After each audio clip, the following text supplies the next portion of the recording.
O tema de hoje é: será que é possível a gente recuperar o tempo perdido na aprendizagem?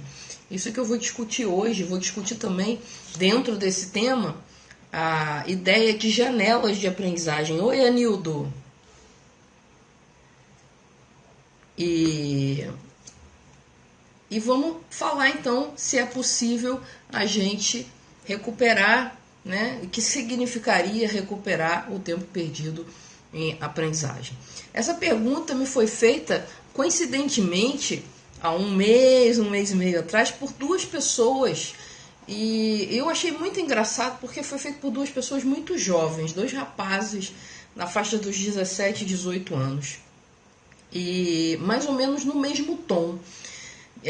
Tipo, como se a pessoa tivesse meio que caído a ficha naquele momento, e aí veio me perguntar assim: poxa, eu descobri que existe um momento de grande aprendizagem, uma janela de aprendizagem na adolescência, mas eu passei minha adolescência inteira vendo televisão, será que eu tenho salvação?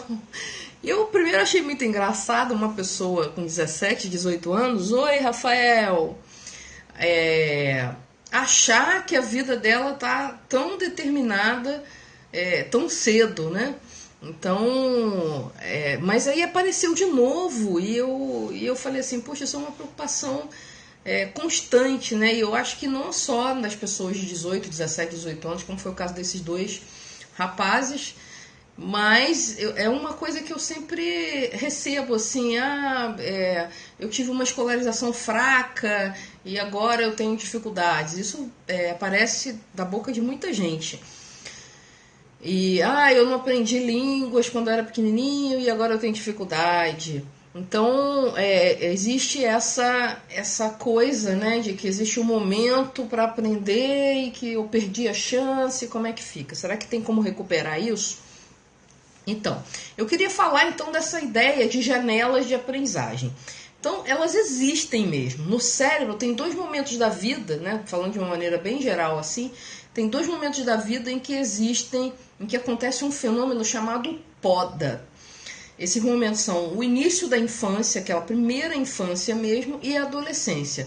E o processo de poda é poda das conexões. O nosso cérebro, ele nasce com tudo, com todos os neurônios mais ou menos conectados, só que tudo muito fraco ali. E à medida que a gente vai aprendendo, a gente vai pegando grupos desses neurônios, formando um caminhozinho e colando esses neurônios. E à medida que a gente coloca uma cola ali, que se chama mielina, em volta de um grupo de neurônios, a gente constrói uma memória, constrói um conhecimento. E aí os outros que não são usados são podados. E isso ajuda a gente a focar naquilo que a gente sabe, naquilo que a gente faz melhor. Sem isso, a gente não conseguiria se tornar mais especializado em alguma coisa. Nossa cabeça seria uma grande confusão. Como, na verdade, é um pouco na cabeça do adolescente. Por exemplo, por que o adolescente é tão confuso? Porque está acontecendo esse processo de poda, então ele tem dificuldade de definir prioridades na vida dele. Que conceito é mais importante, que valores ele vai usar para tomar certa decisão. Uma vez eu vi uma pesquisa muito interessante sobre a questão do adolescente, e a pessoa estava pesquisando a hipótese inicial da pesquisa. A pessoa fala assim, não sou bom em nada, não me tornei bom em nada, então eu não vou conseguir mais. Não é bem assim, tá? Mas aí eu estava falando dessa pesquisa com adolescentes em que eles faziam certas perguntas do tipo, o que você faria na situação tal? E aí fizeram com adultos e com adolescentes. E eles perceberam que para situações da vida que são fundamentais e que a pessoa tem que tomar decisões rápidas e sob pressão, os adultos são muito mais rápidos. Apesar dos adolescentes terem essa fama de estarem sempre ligados, sempre conectados e terem o cérebro muito rápido, quando você tem que tomar uma decisão complexa sob pressão, os adolescentes eles se embananam. E justamente porque eles têm dificuldade de selecionar um conjunto de valores claro que vai embasar a decisão deles. E aí o carinha vai lá e faz besteira sem camisinha. porque ele não consegue tomar, naquela pressão ali, tomar uma decisão complexa. Então, e aí o cara vai lá e aceita uma droga, tá? Porque ele está sob pressão. Ele tem uma dificuldade de raciocinar sob pressão por causa dessa dificuldade de selecionar, porque os valores deles não estão ainda muito firmes no cérebro, no nível neurológico mesmo. Então, essa é uma pesquisa muito interessante para exemplificar o que acontece nesse processo de poda. O processo de poda ajuda a reforçar aquelas conexões que são as conexões que você mais vai usar, mais está usando naquele momento e que provavelmente mais você vai usar o resto da vida, tá? Um exemplo clássico dessas janelas de aprendizagem que se comenta muito é justamente aquele que eu falei da língua. Então, o que acontece? No início da infância, a pessoa, o bebê, ele tem toda a parte auditiva, né, a parte que faz o processamento dos sons no cérebro, é capaz de capturar e de identificar todos os sons que existem. Opa, cheguei, Joelson. Opa, Joelson. Pois é, o Joelson nunca falha, né? Pelo menos eu tenho visto ele sempre aqui. Então, perdi o fio da meada aqui. Vamos lá. Janela de aprendizagem na língua. Então, o que acontece? Na infância, na primeira infância, a criança ela consegue identificar todos os sons. Só que cada linguagem tem um conjunto finito de sons, que pode ser diferente, que é diferente de uma outra linguagem. Um exemplo disso é o TH do inglês. Esse som não existe em português.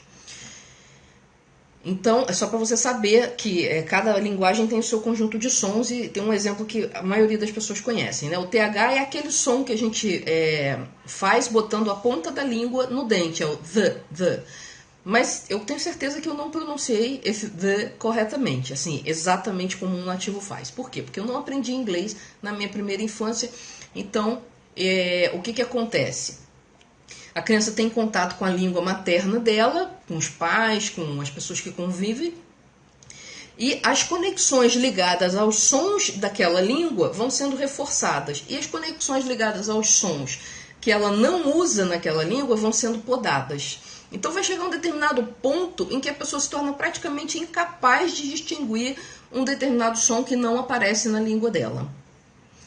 E é por isso que é muito mais fácil uma criança que, por exemplo, vive numa casa em que os pais falam duas línguas, por exemplo, os pais são estrangeiros, mas eles moram num país de outra língua, né? Eles são imigrantes. Então eles falam às vezes a língua materna, às vezes falam a língua local, aí convivem com as pessoas, os vizinhos que falam a língua local, então a criança está sendo exposta aos dois tipos de som. Então ela vai ter muita facilidade de falar como nativo as duas línguas. Agora, passou dessa etapa, aí alguns sons a pessoa começa a ter dificuldade. Então, se ela vai para uma língua que tem um conjunto de sons muito diferente do conjunto de sons da língua materna dela, ela vai ter bastante dificuldade de ouvir os sons. E quando você não consegue ouvir o som, você tem dificuldade também de reproduzir. Ouvir já é complicado, né? Porque ouvir é muito importante. As pessoas acham que para falar em inglês, por exemplo, tem que saber falar um monte de palavras. Mas, na verdade, o mais importante é você saber ouvir. Porque nas suas primeiras interações com o nativo, você vai falar pouco, não importa muito como você vai falar, o importante é que você expresse mais ou menos a ideia que você quer expressar, mas você tem que saber o que ele vai saber interpretar o que ele vai responder. Então, ouvir é muito fundamental. Então, se você tem uma dificuldade de ouvir aquele som, você vai ter mais dificuldade de bater um papo com um nativo, por exemplo. E também vai ter dificuldade de reproduzir aquele som. Então, o que acontece? Isso é por exemplo, um surdo, mesmo que ele não tenha nenhum problema na parte vocal dele, ele geralmente fala estranho. Ele geralmente tem muita dificuldade de falar como uma pessoa ouvinte. Justamente por quê? Porque ele não recebe o feedback imediato que a gente recebe. Quando eu tento falar um som que alguém falou para mim, eu tento imitar, eu consigo ouvir a minha voz e saber o quão próximo esse som está do som que eu tentei imitar. E aí eu vou corrigindo. Isso acontece de uma forma meio inconsciente, tá? A criança faz muito isso inconscientemente. E aí, quando você não consegue ouvir aquele som direito, você também vai ter dificuldade de falar. Aí, já vi alguém dizendo assim, então é por isso. Quer dizer, deve ser alguém que tem dificuldade de aprender uma língua. Eu vi passando rapidinho aqui, não vi o nome de quem falou isso. Pois é, aí eu gosto muito desse exemplo das línguas, porque ele é um exemplo que me leva a uma reflexão sobre a questão das janelas de aprendizagem e sobre a questão de se tem como recuperar o tempo perdido. Então veja bem, eu sou uma pessoa que não tive a oportunidade de conviver com falantes da língua inglesa quando eu estava na minha primeira infância. Então hoje eu não consigo pronunciar esse TH e algumas outras coisas da língua inglesa como uma pessoa nativa. Mas eu consigo conversar em inglês e eu consigo entender inglês bastante bem. Tá? Depois de estudar de uma certa maneira, tá? Porque não é qualquer escolinha que vai fazer isso com você. Você tem que ouvir muito, porque aí você preenche os buraquinhos à medida que você vai ouvindo e você fala do jeito que é possível. Uma coisa que a gente tem que ter muita consciência, que pouco se fala quando se está falando em aprendizagem de línguas, é que o nativo ele nunca espera da gente que a gente fale exatamente como ele. Como que você recebe um americano, como que você recebe uma pessoa que fala espanhol aqui no Brasil? Você está preocupado em entender o que ele fala, mesmo que saia com um sotaque bem carregado. O importante é que você entenda. E a mesma coisa acontece quando é a gente que está falando uma língua estrangeira. O importante é que você consiga se expressar bem o suficiente para ser compreendido. E não que você fale como um nativo. Até porque você não é nativo. Então seria uma coisa assim, até não seria verdadeiro você falar como um nativo, porque você não é nativo. Então não tem problema nenhum você ter sotaque. O sotaque é natural, é esperado, e ficar numa guerra para perder completamente o sotaque é uma guerra inútil e que não vai te levar a lugar nenhum. Você tem que lutar para se fazer compreender e para compreender o que estão falando com você. Isso é que é ser fluente numa língua. Então o que essa história toda diz? Essa história toda diz o seguinte, que mesmo que você perca uma janela, se você tiver a chance de pegar uma janela de oportunidade e usar, maravilha. Tá? Você vai ter um diferencial. Por exemplo, se você tiver a chance de colocar o seu filho em contato com uma língua estrangeira muito cedo, provavelmente ele vai ter muita facilidade de falar aquela língua, aquela que ele entrou em contato. Agora, se você não teve essa chance, quer dizer que você nunca vai falar uma língua? De jeito nenhum. Existem muitos poliglotas que começaram a aprender línguas depois de adultos. Tá? Pessoas que falam 5 línguas, que falam 10 línguas. Eu conheci pessoalmente um cara que fala 10 línguas, inclusive falava português. E falava com sotaque, errava os verbos, errava a coisa do gênero, né? Porque em inglês não tem gênero. Não tem o tablet, a ponte. Né? Em inglês não tem, é tudo um artigo só. Então, para quem vem do inglês para línguas como o português, o alemão, o francês, que tem gênero, tem uma dificuldade gigantesca de ficar memorizando os gêneros. Porque para eles não faz muito sentido esse negócio da palavra ter gênero. A não ser quando é uma pessoa, né? Aí a pessoa tem gênero, é ele ou ela. Mas eles não entendem que a gente tenha que falar ele para um objeto ou ela para outro objeto. Isso é totalmente arbitrário. Tá? Então você vê que tem dificuldade de ir lá para cá também. Então, eu conheci esse cara, conversei com ele muito, conversava em inglês, ele me dava aulas de conversação em inglês, ele era canadense, e ele estudava português, então de vez em quando a gente trocava de lugar e a gente conversava em português e eu fazia um relatóriozinho das coisas que ele tinha errado para ele estudar depois. Então a gente trocava muito isso. E então eu conseguia. Teve uma vez que eu fui fazer uma aula com ele assim, só para desenferrujar o inglês, porque eu ia precisar usar numa determinada circunstância, e falei isso com ele, eu tô aqui fazendo essa aula, faz muito tempo que eu não faço e tal, porque eu vou ter essa situação, eu vou ter que falar muito inglês, então eu quero desenferrujar, porque eu tô com medo de não conseguir, de não sair na hora e tal. Ele falou assim, olha, isso tudo eu falei em inglês com ele. Aí ele falou assim, olha, você está falando como uma pessoa que eu juraria que está morando há 15 anos no Canadá. Ou seja, você tem um sotaque, mas você se expressa bem o suficiente, como se você já morasse há muitos anos aqui. Então eu falei, então tá beleza, então tá de bom tamanho. Eu não vou querer falar como uma canadense, nem como uma americana, e nem como uma inglesa, uma britânica, nem como uma australiana. Eu quero falar de forma que todas essas pessoas sejam capazes de me entender. E aí eu escolho um sotaque específico e eu tento me aproximar desse sotaque específico, e no meu caso é o americano, tá? Que eu acho que é o que tem mais material por aí, o que mais me interessa. Mas eu entendo também os outros, tá? Tenho um pouco de dificuldade com o inglês britânico, porque o inglês britânico eu escuto pouco, eu tenho pouco, não sei porquê, eu tenho pouco acesso, mas eu sei que é uma coisa que se eu ficar algumas semanas ouvindo eu resolvo, porque a língua mesmo eu já conheço. Então, o que é essa coisa das línguas? Você fala, isso não é um fato que só acontece comigo. Muitas pessoas não têm essa oportunidade na primeira infância, que é a época da poda, dos sons, e mesmo assim se tornam fluentes não só em uma, mas 2, 3, 4, 5 línguas, às vezes línguas orientais, que são muito mais difíceis. Por exemplo, o mandarim, que é a língua oficial da China, ele além dos sons tem o negócio dos tons, então você tem que falar o mesmo som falado num tom significa uma coisa, falado num outro tom significa outra coisa. Para mim seria maluquice, eu nunca tentei estudar mandarim, eu só sei que é assim, tá? Então tem uma dificuldade auditiva enorme aí para você aprender mandarim, para qualquer ocidental aprender mandarim. Então, mas as pessoas aprendem, tá? Os estrangeiros aprendem.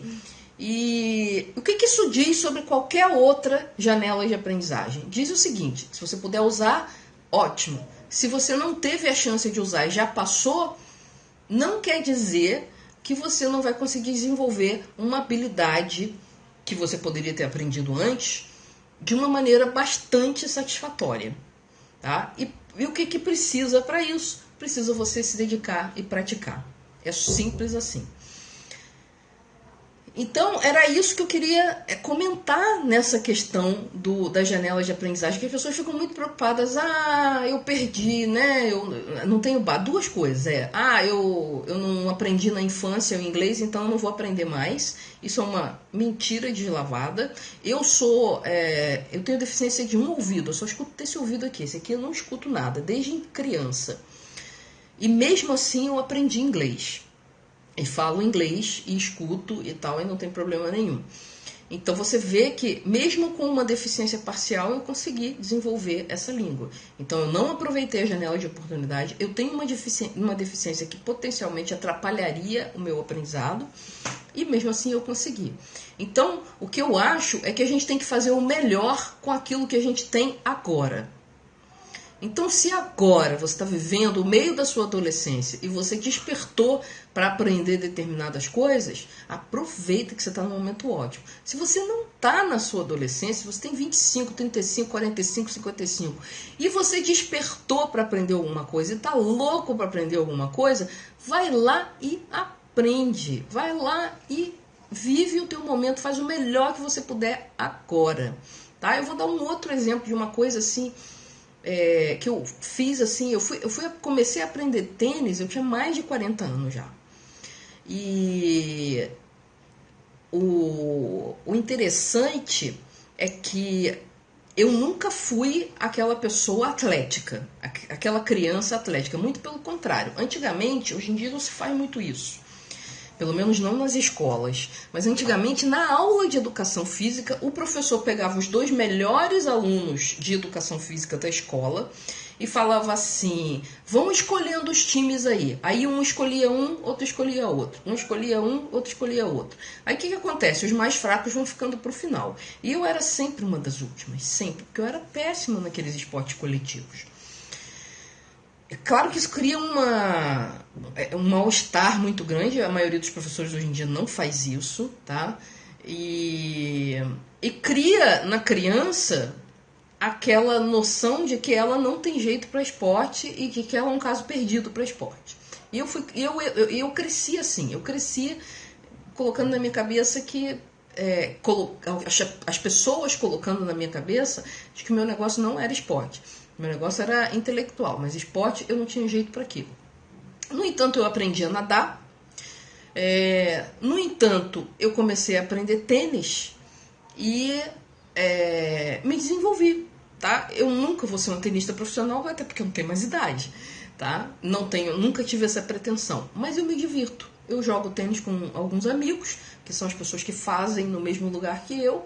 Às vezes eu ganho, às vezes eu perco. Eu confesso que perco mais do que ganho, até porque a maioria das pessoas começou antes de mim. Então, boa noite, Ebert. Mas eu não deixei de ir. E essa experiência foi extremamente gratificante para mim. Enfrentar essa coisa do esporte de competição, porque nadar, tudo bem, é você e você. Então você nada na velocidade que você puder, a única competição é com você mesmo. Ah, hoje eu estou nadando melhor, hoje eu estou dando uma abraçada melhor, hoje eu estou conseguindo nadar mais tempo, eu estou conseguindo nadar mais rápido. Mas é você com você. Então esse tipo de atividade física individual eu sempre fiz. Mas o esporte que você tem que jogar, que compete com alguém, eu sempre fugi um pouco justamente por causa dessa história da minha infância. E aí resolvi enfrentar, convidada por uma amiga que ficou insistindo, não, é legal, e eu sempre gostei, achei tênis bonito e tal. E ela ficou insistindo tanto que eu falei assim, cara, eu vou tentar. Porque ela falou assim, eu também não sabia nada. Eu falei, tá bom, eu vou tentar. E adorei e tal, eu gosto muito de jogar hoje, tá? Então, eu estou fazendo no tênis o melhor que eu posso fazer. Claro que se eu tivesse uma infância em que eu tivesse tido mais oportunidade de me desenvolver fisicamente, do ponto de vista de jogos de competição, provavelmente eu teria uma facilidade maior de jogar tênis.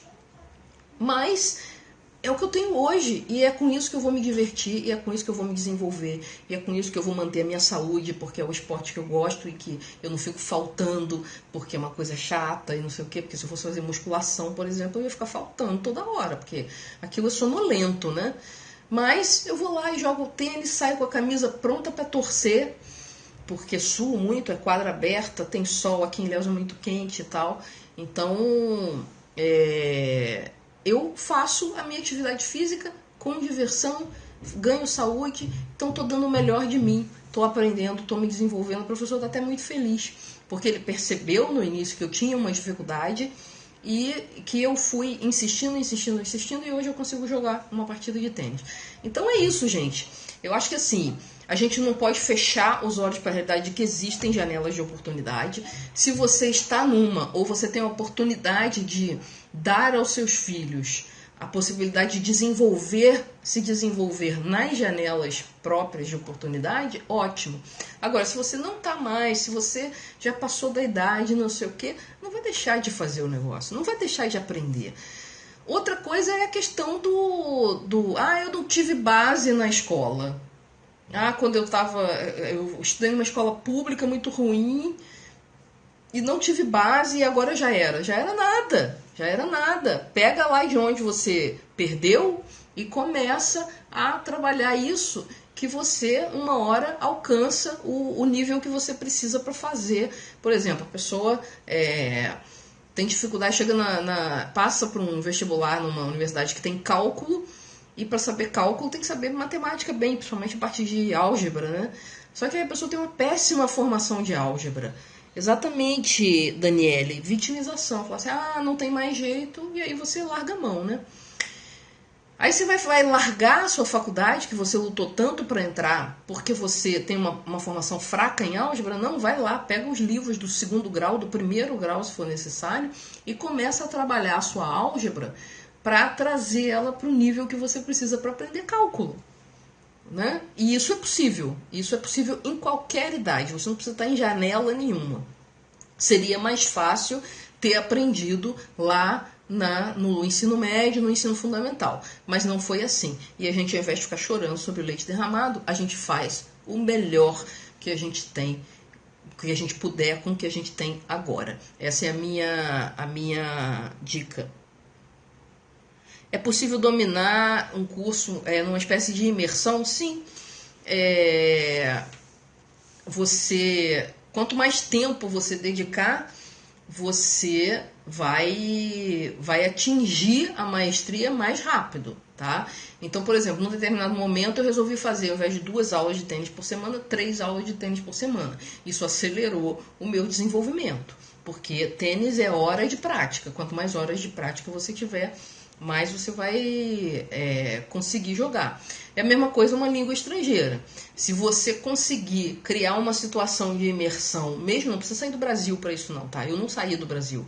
Eu estudei inglês e aprendi aqui no Brasil. Mas eu criei um ambiente em que eu ia e voltava para a faculdade a pé, né, ouvindo um MP3 que só tinha coisas em inglês. E eu só lia coisas em inglês. Durante muito tempo eu parei de ler coisas em português. E eu leio muito, eu gosto de ler. Então, quer dizer, eu lia coisas em inglês, eu ouvia coisas em inglês, à noite eu estudava inglês, né, pegava lá as palavras do vocabulário para estudar. Então, eu criei um ambiente e que mesmo fazendo o doutorado que eu estava fazendo na época, que era pesado e que eu não tinha muito tempo, eu tinha criança, eu tinha casa, e tinha não sei o quê, eu conseguia estudar muitas horas por semana. Então eu criei uma mini imersão para mim. E o resultado é que em alguns meses eu comecei a falar inglês, a entender os materiais nativos. E isso para mim foi uma coisa maravilhosa, porque eu não conseguia entender. E no fundo eu achava que é por causa do problema de audição, que eu nunca ia conseguir entender. E eu consegui superar essa barreira. E hoje eu entendo os nativos falando. Eu posso assistir um filme sem legenda. Eu posso ouvir uma palestra do TED que não tenha legendado ainda, né? Aquelas palestras do TED maravilhosas, e que só algumas mais vistas são legendadas para português, né? Mas eu consigo ouvir qualquer palestra do TED hoje, se eu quiser. Estou falando de um exemplo de uma coisa que eu gosto muito, tá? Podcasts, que tem muitos em inglês e poucos em português, né? Agora que o pessoal está falando mais em podcast, que são aqueles arquivozinhos de áudio que você baixa para ouvir no celular e tal, ou no MP3. Então, é sempre possível você conseguir atingir um grau muito bom de resultado, desde que você se dedique o suficiente. Então, fazer o melhor possível com aquilo que você tem hoje, e não ficar chorando com aquilo que você teve um dia e não tem mais, tá certo? Então, eu já repeti essa frase algumas vezes para que fique bem claro, né? Eu não estou sendo irreal aqui, eu não estou fazendo assim autoajuda barata, digamos assim.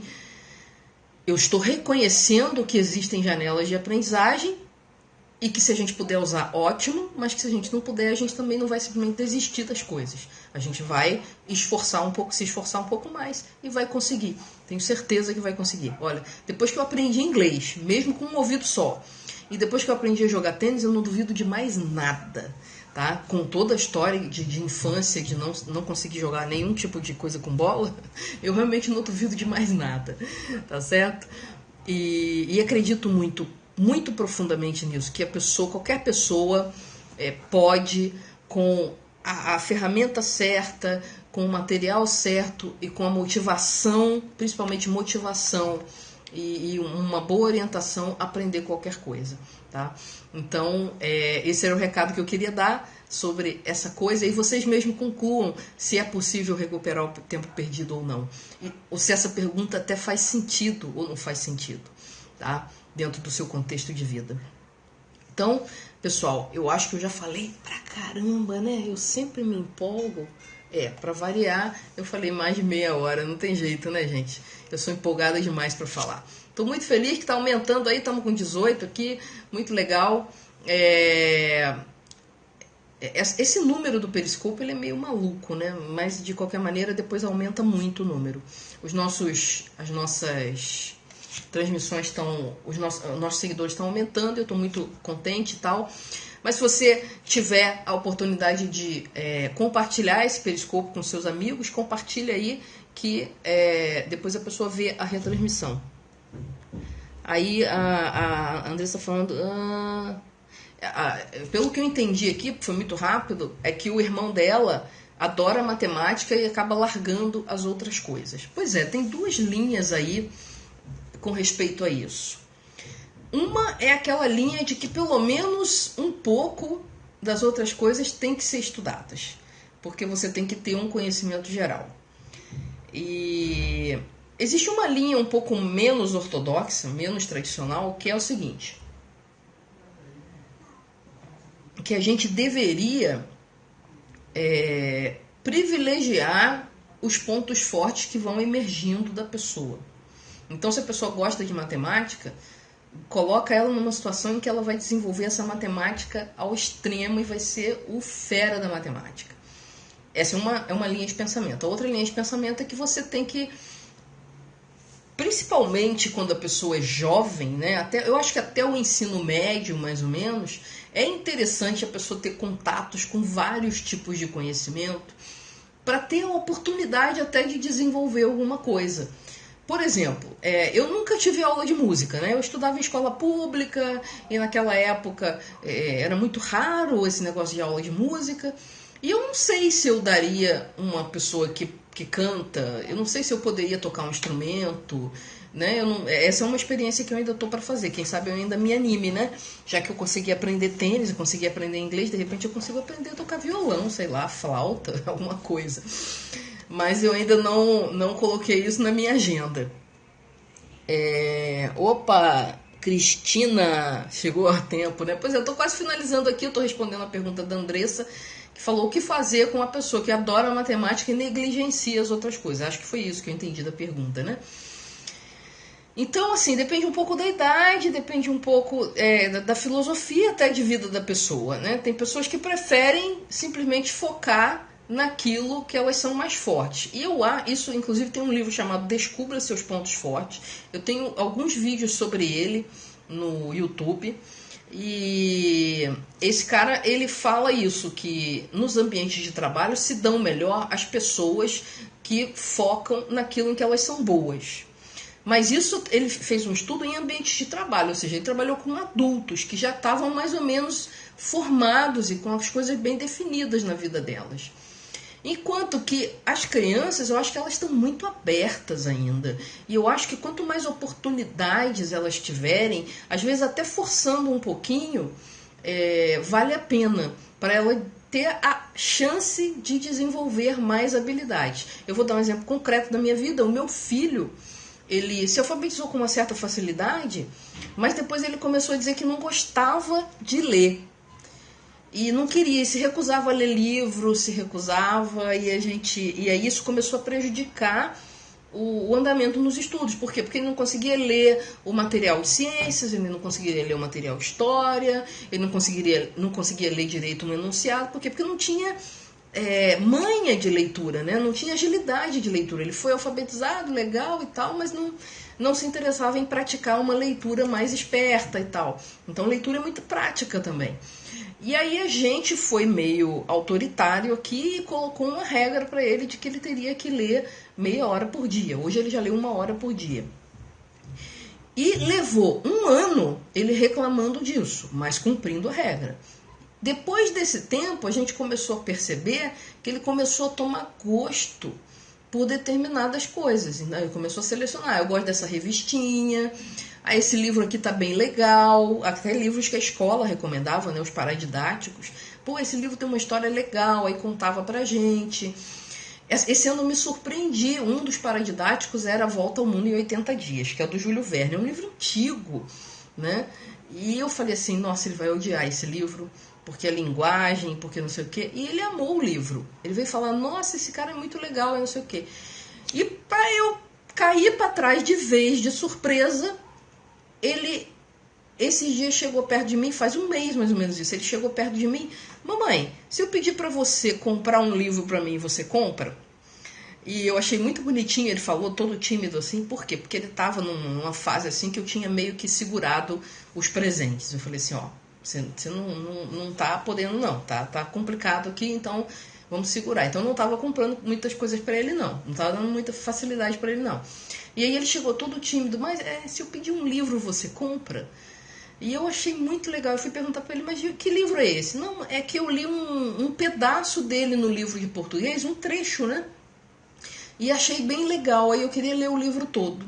Então você veja, se eu tivesse, na época em que ele começou a se recusar a ler, assumido para mim que meu filho não é um cara que vai gostar de ler, vai gostar de outra coisa, vai gostar de futebol, que é o que ele ama mesmo, né? E tivesse deixado para lá, ele ia deixar de ter a oportunidade de curtir as leituras que hoje ele curte. E de até ter vontade de comprar um livro. Claro que eu comprei, se vocês querem saber, claro que eu comprei o livro para ele, tá? Eu comprei, ele leu e tal, gostou. Então, Eu acho que na infância você precisa puxar um pouco pela criança, mesmo que ela goste mais daquela matéria e menos daquela outra. Às vezes é a relação com o professor que não tá legal, não é a matéria. Então eu acho que na infância a gente deve puxar um pouco pela criança. Mas depois de adulto, realmente faz sentido você pegar aquilo que você já tem de melhor e aproveitar para se desempenhar bem na sua vida, tá? Então essa é a posição, é uma posição inclusive que eu discuti bastante lá no blog. Alguém falou assim, eu lembro da discussão no blog e tal, que eu publiquei vários vídeos, eu comecei com um, o pessoal se empolgou, eu fiz outro e outro e outro, até que eu concluí mais ou menos isso que eu tô falando aqui para vocês. Eu acho que durante a infância vale a pena você desenvolver o máximo de habilidades possível. Na vida adulta, quando você está preocupado em ter um certo desempenho profissional, use os seus pontos fortes que vale a pena.